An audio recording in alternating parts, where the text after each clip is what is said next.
The Grimm and the Reaper, Chapter 2. Grimm. Harvest 3, the year of 855.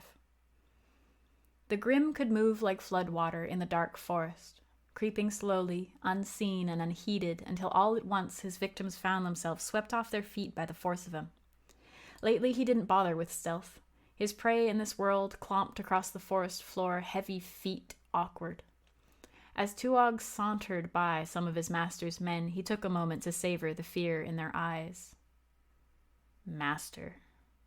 A snarl worked its way from Tuog's chest, reverberating between the trees. The many-faced woman had snared him, but at least she had some potency. He could respect her while he hated her. The human she delegated him to, however, had all the trappings of weak mortality. Without the invisible tether the woman had left around his neck, he could have snapped the general in half. With it, the Grimm became a lapdog, no better than the woman's other pets. The soldiers, his master's men, attacked the village, but the tether kept him from the blood. Humans spared one another. He could smell the few lives taken from here, could see confused faces among the ghosts that milled through the empty air, invisible to mortal eyes. Pacing back and forth along the tree line, the Grimm took deep, searching breaths. As mortal souls left the world, he could sometimes smell the faintest trace of home, the peat and smoke scent that underpinned the fear, blood, and pain. He ached for it.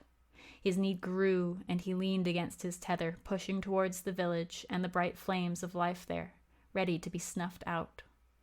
The invisible leash held.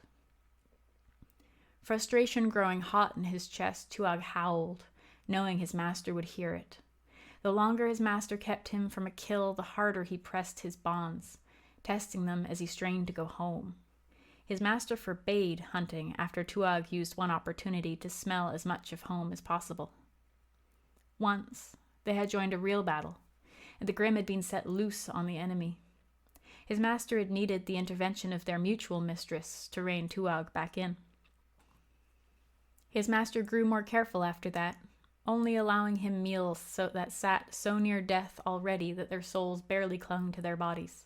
They left too quickly to give him any satisfaction, or even to leave much scent of home behind. Incomprehensible human signals came and went, and the soldiers around Tuog flowed from the tree line into the village. They wore relieved smiles, faces releasing the tension brought on by hours of waiting, many glancing over their shoulders, uncomfortable with the Grimm at their back. Tuog sat.